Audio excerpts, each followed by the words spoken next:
everybody, welcome to another episode of Hold My Microphone. Today we're going to be talking about the new Spider-Man movie.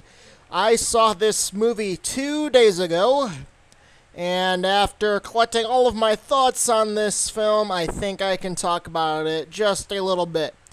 Now, I should point out a little bit, since this is my first Spider-Man episode. I think I already mentioned this in episode 3, but Spider-Man was my first superhero.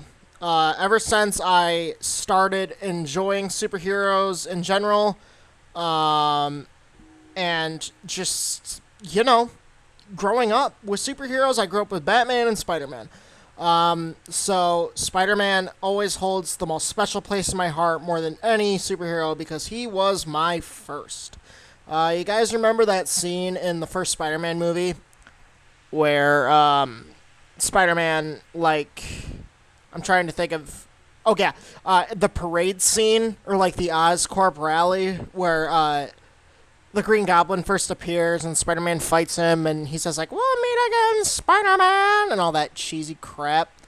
That was the first time I had ever seen a superhero ever, and I loved it so much that, I had my dad just rewind it on a loop for hours.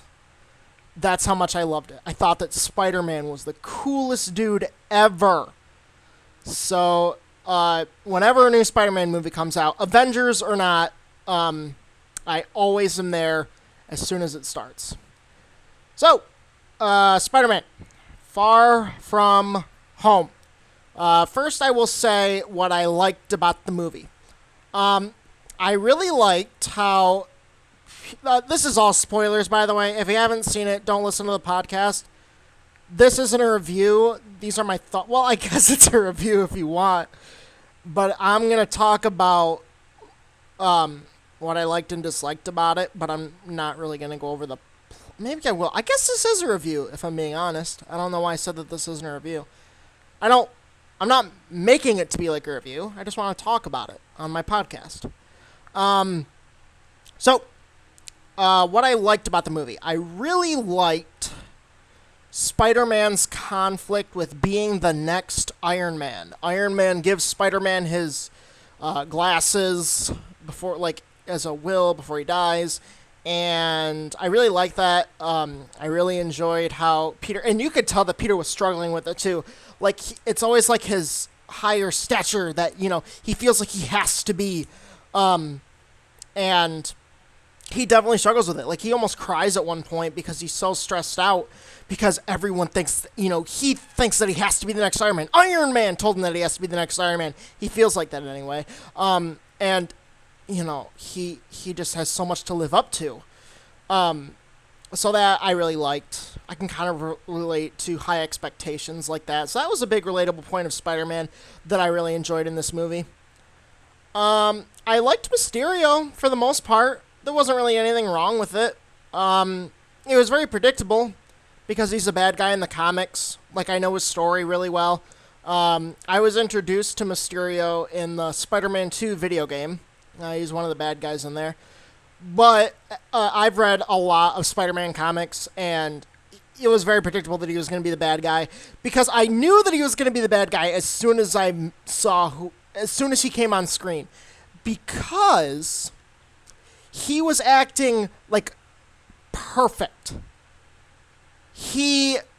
When he was pretending to be a good guy, he was the best guy ever. He was super nice. He, had all these superpowers. He never fucked up. He, knew every situation. He was, the most fatherly figure ever to Peter Parker. And, oh, he's so perfect. And I'm like, Marvel does not write perfect characters like this. Because perfect characters are boring. And I knew immediately this is not who Mysterio is.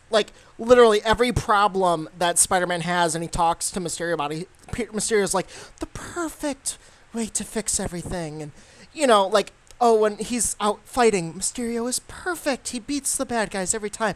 So it's I knew, no, he is faking the shit out of this because he's just a perfect character right now, and Marvel doesn't do that dumb shit. And I was right. He turns out to be the bad guy. I really liked that he was like an ex-employee of Tony Stark and everything. I don't know. I would have, in my personal opinion, I kind of like the original one a little bit more, where he's a visual effects artist, and Hollywood doesn't hire him, and he wants his chance in the spotlight, so he wants to take down a superhero.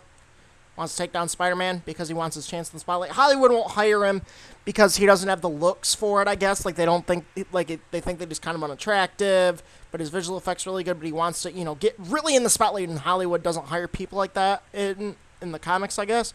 I like that one a little bit more, but I understand. I really like that one too. I don't really have a problem with it.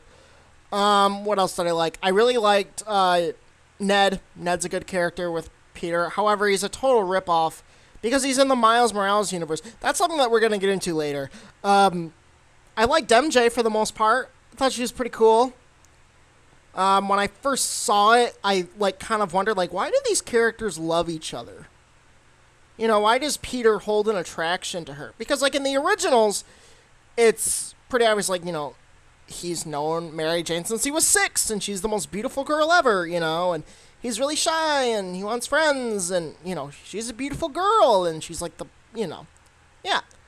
But, I don't know. I guess I understand why Peter likes MJ in these movies. I don't know. She's kind of a dick to him for a really long time, and then all of a sudden she's kind of nice. So, I don't know. I guess that's kind of a problem.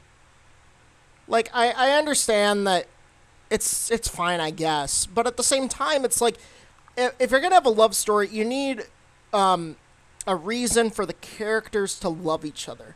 In Star Wars, Han and Leia clash all the time, and opposites kind of attract, and then, they fight all the time, and, Han rescued her, and Leia saw a better part of him when he went and saved Luke, and, they grow and change like real people, and you get to see that. But, if I remember correctly, in Homecoming, she was kind of a jerk to him, and kind of creepy, and then,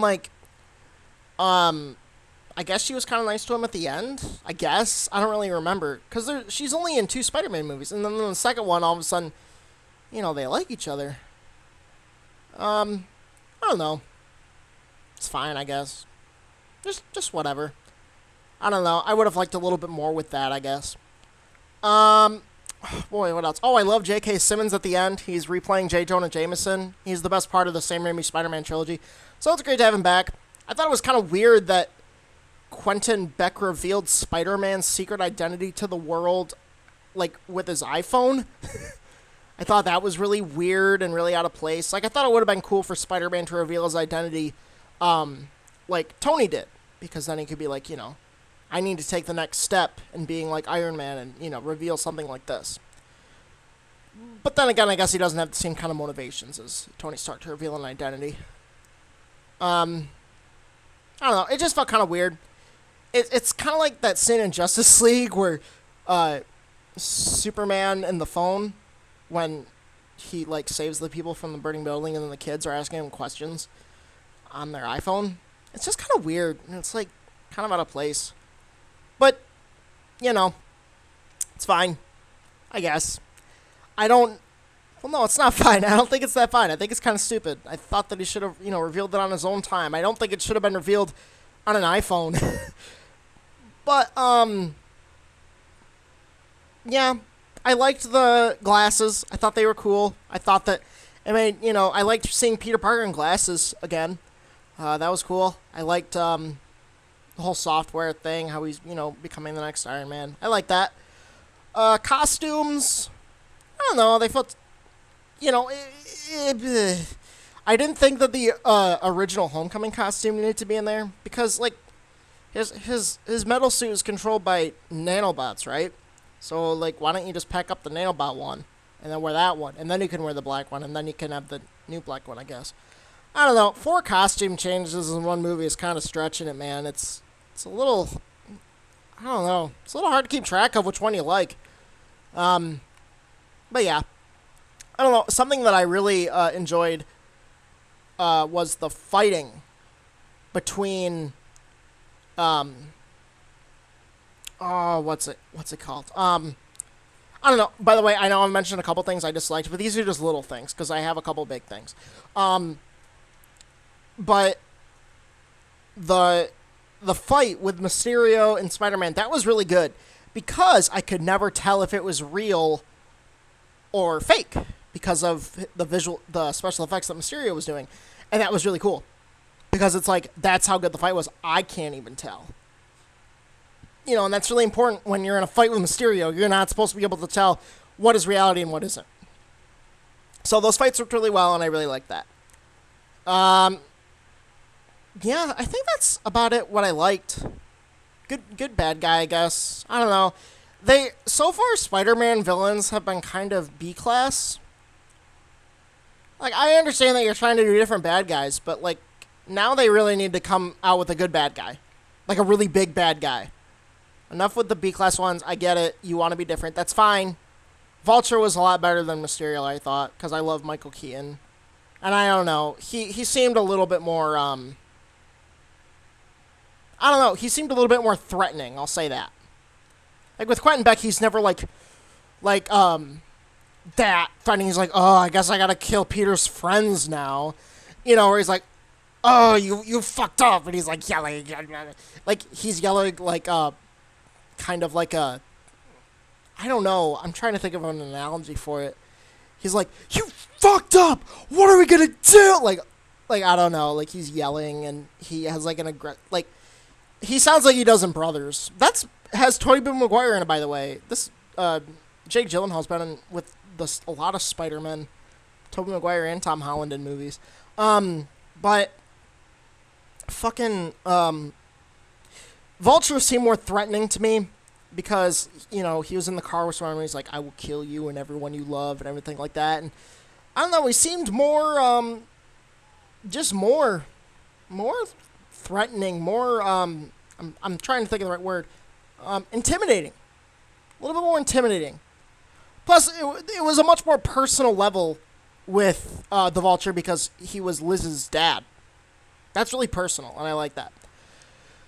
But now it's time to come out with the big villain for the next Spider-Man movie. Seriously. Green Goblin, Dr. Octopus, Venom, Carnage, Sandman, even Kraven. Well, Kraven's kind of B-class. But seriously, Green Goblin's my favorite. You could never go wrong with Green Goblin. I think you need to have Harry Osborn, obviously, first. I think if you're going to make a Green Goblin one, you need to establish for like the first 30 minutes the friendship between Harry and Peter. And then you can throw Norman at him. That would be good. Don't make Harry the first Green Goblin. That's stupid. But yeah. Yep. I like that. Come out with the Green Goblin, Dr. Octopus, Venom, Carnage. One of those four. Now it's time. I heard like they're trying to bring Vulture and Scorpion into it. Scorpion's still kind of a B-class one. Maybe. I guess he could be an A-class. But come on. Think bigger now. Now you can start taking ideas from the other, not ideas, but villains. Take villains from the other movies now. It's okay. You've done 2 of them with different villains. Now it's okay. You can come out with one from the Sam Raimi ones. It's fine. Sam Raimi always had the good villains. He never had any B-class villains in his movies. Maybe Sandman. But Sandman was great in that movie. He was probably the best bad guy out of the whole 3. So, yeah. But now on to my problems with it. The first one is the Spider-Sense.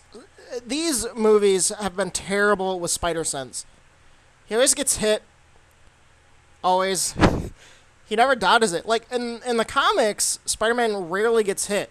Because he always dodges everything. Like, every fight, I remember, he always dodges almost everything. And then if he gets hits, like, twice, he's, like, down for the count. So, Spider-Sense is really important for Spider-Man. And, like, when he closes his eyes, he uses his Spider-Sense once. Like, that's, like, his main thing is the Spider-Sense. He can climb walls, shoot webs, has super strength. He can run fast, and he has Spider-Sense. Spider-Sense is, like, his best power. It's what makes him super good, is his Spider-Sense. It's how he can, swing around New York without looking. It's how he can, do triple backflips and dodge things. It's like his main power. And they really need to capitalize on that more. Because it's getting annoying. The only time I've ever seen Spider Sense is in Endgame, and that's when no, not Endgame, Infinity War, and that's when his hair stood up on his arm. That's like the first time I've seen it. Come on, the Andrew Garfield ones, he was dodging automatic fire. In the Sam Raimi ones, he was using Spider Sense all the time. So come on, use the Spider Sense more. It's getting old. Use it. What's another thing? I didn't really make a list, but I have them in my mind. My biggest problem with this movie is this one kind of made Tom Holland a little dry for me. I love him in the Avengers movies, but Tom Holland is starting to get a little sour for me as Spider-Man. Because in Homecoming and in Civil War and in Infinity War, not in Endgame, but in those three, he can never, like, he's always the backup guy. Like, he's always, like, the bumbling sidekick, kind of. And I don't know. I understand the direction, but Spider-Man has never been that. He, like, took on the X-Men and won. So it's like, it gets kind of annoying when he's, like, the sidekick. And then finally when he matures, it's still kind of the same bumbling guy. I would expect him to learn a little bit more. I will say this right now. The perfect interpretation of Spider-Man ever in media is Spider-Man PS4. Peter Parker is perfect. He's the perfect balance of, being a little nerdy with the science, but he's not like a fucking dweeb. Like, he has a bit of a personality where he's like, I don't know, he's confident with himself a little bit, which I like. I understand that you want to be a nerd and you don't fit in with everybody, but you don't need to be like Tobey Maguire where, like, literally he just couldn't talk to anybody at all when you're 18, a senior in high school. Everyone kind of grows up by that point. Perfect Spider-Man, has all the good jokes and all that. And at the same time, it's like, great villain. I don't know. We'll talk about Spider-Man PS4 in another episode, because I want to make an episode on my ideas for the sequel. But Spider-Man PS4 will always be the perfect interpretation of Spider-Man for me. But this Tom Holland version, and this one especially, like, I've always kind of noticed how he never really tells jokes still. He kind of does, but whenever he's in a fight, he always is, like, bumbling. Do you know what I mean? Like, Spider-Man always tells jokes because, like, he's nervous when he's fighting. And Spider-Man has great jokes. And Spider-Man PS4, he tells jokes. And Amazing Spider-Man, he tells jokes. Amazing Spider-Man is the best Spider-Man interpretation. Not Peter Parker, but Spider-Man. Because he's telling jokes and taking it seriously at the same time. Tobey Maguire was okay, but he was always a little bit too businessy. And this Tom Holland one in this movie, he never really tells jokes. He's always fighting and he's always like, wah, wah, wah, wah. He's like making noises like that the whole time. And it's like, come on, tell a joke. Be a little bit more funny. It's kind of like watching a Disney Channel movie or something. And I talked with Godzilla Mendoza on this in an interview.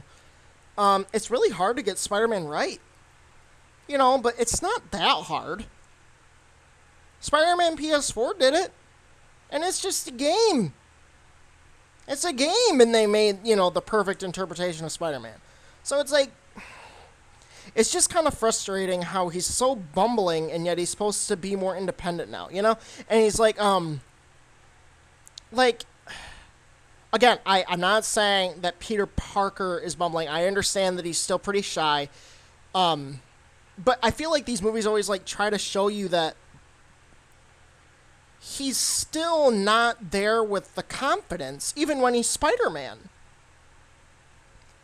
And he's supposed to be more confident in the costume. My favorite Spider-Man joke of all time is, he's fighting Tombstone, and it's in one of the animated series. It's in the original animated series, actually, from the 90s. And he says, like, come down here and fight like a man. And then Spider-Man says, is there any chance I can convince you to come up here and fight like a spider? He says it better than I do. But, like, stuff like that. say that kind of stuff. Like Mysterio is like, everything you see is an illusion, and then maybe Spider-Man could say like, so is your illusion that you're gonna win this fight, you asshole, or something like that. Like, I don't know. I would have to write the joke, obviously, but something like that. Just give me something instead of like, "Wah, wah," like that shit. It's annoying. It's very annoying. It needs to change, but it probably won't. In the Avengers movies, he's fine. He tells more jokes, and I like that. Like, I like it when he shakes hands with Doctor Strange. I thought that was cool. I thought he could have used a little bit more confidence. Could have been like, we're using made-up names. Well, I'm Spider-Man. You know, like, I don't know. Spider-Man has always been more confident than they make him out to be. Not as Peter Parker, because when he's Peter Parker, he's not that confident. But as he matures, he becomes more confident. And we're in the 5th movie now. He needs to grow up a little bit as Peter Parker. You know? That's just what I think about that. I think he needs to grow up a little bit and be a little bit more confident with himself. Have the same everyday problems, you know? Have to skip on your date because you have to go save someone. I love it when he's in the opera house and then he has to run off and help Mysterio. I love that. But I'm just saying, when he's Spider-Man, and even when he's Peter Parker in this movie a little bit, be a little bit more composed with yourself. Especially when you're Spider-Man. The Peter Parker in this one is fine, I guess, but, like, please, be more funny when you're Spider-Man. Be more confident. Because it's starting to get old, because I don't want to be Spider-Man in these movies as much when he is just Peter Parker in the Spider-Man costume. You know, he's kind of supposed to be like a different person in the Spider-Man costume. He has more confidence in himself, but while he's nervous when he's fighting, he just tells jokes because that's how he deals with it. That's good. He doesn't go, blah. Oh, yeah, I don't know. Little rant over there. But that's my main problem with this movie, is I expected a little bit more with the confidence in the jokes. What else did I dislike? I don't know. I guess that's really my only kind of problem with it. I'm trying to think of other things that I really disliked. The effects were good. I thought the guys that Mysterio was inventing were kind of bland with his visual effects. I don't know. I really like the part with the the zombie Iron Man coming out of his grave and like trying to like get Peter. I thought that was really cool. I don't know. I just don't really know if Mysterio was the bad guy that this movie needed. Because we've had Homecoming. He's grown up a little bit. But he's been in all these Avengers movies and he's kind of grown up. But now, like, he really needs a bad guy. He's independent, finally. You know? He's independent, finally. He doesn't have Iron Man breathing down his ass. And the villain that he gets to show off all this in is Mysterio. Not what I would have done. I think now would have been the time to go with the Green Goblin. Or go with, Carnage or Venom or Sandman. Something like that. Something that could really bring it in, not Mysterio. I guess that's my other kind of problem with it. I thought that Mysterio would work really well, but I don't know. As I'm talking about this more, I guess I don't really enjoy him as much. I like Mysterio in this movie. I really, really do. But I think he should have been in a different movie than this one. Maybe have it, be before Endgame. Put it before Endgame. Something like that where he's still kind of with Iron Man. That would have been good. Have Homecoming and then this one and then have, Infinity War and Endgame and all that stuff. That would have been better. Because, going into this movie, I thought, Spider-Man's going to be independent and he's going to tell more jokes and he's going to be like Peter Parker in Spider-Man PS4. He's going to be like Peter Parker in the comics more. Because here's the thing, Spider-Man in the comics and in PS4, he always is kind of a smartass when he's with these teammates. He's never the bumbling sidekick. He was never that. He beat the X-Men all by himself. You know, I remember reading like Avengers comics. I remember when he's talking with Captain America. And he's being super like kind of mean to him. You know, because he doesn't think that these guys are better than him. You know, and another thing that kind of bothers me is, you know, people always the directors of these movies always say, "Oh, we're doing the Ultimate Comics. We're taking it in a better direction this time." And I'm like, "Okay, yeah, I get it, but you're not doing it the Ultimate Comics way, because I've read the entire Ultimate Comics series. Spider-Man was never bumbling. He was angsty. He had a lot of anger issues. I remember, like, when, what happened? He got mad at Nick Fury, and he sucker punched him right in the face. This Peter Parker would never do that. And you want to claim that you're borrowing all this stuff from the Ultimate Comics. You're not. This Spider-Man was telling jokes more than the Andrew Garfield Spider-Man in the Ultimate Comics. Ultimate Spider-Man is probably actually my favorite or second favorite Spider-Man, because he tells jokes, because he goes through problems, and he like, it takes a toll on him. You know what I mean? Like, at first he's, you know, all chipper and, you know, tells all sorts of jokes, and he's an asshole, and you know what I mean? Like, he's confident in himself, but near the end of it, he like has severe PTSD, and he's freaking out, and he's like screaming at MJ, and he's like, you know, "You're gonna die because of all these bad guys," and all this stuff. Like, it's real life problems and real life, you know, tolls of experiences in these comics, and it's so great. But I never really feel like, besides the whole, you know, being the next Iron Man thing, I've never really felt the maturity of Spider-Man in these new movies. Because still, when I watch it, I still feel like I'm watching the same Spider-Man from Civil War when I watch Spider-Man Far From Home. You know? Like, when he's at the airport and he's fighting Captain America, I guess he throws some... Like, in Civil War, he throws a ton of quips. But I have never seen those quips again. Maybe in the Iron Man, Thor, Hulk, Captain America bank robbing scene, but that's it.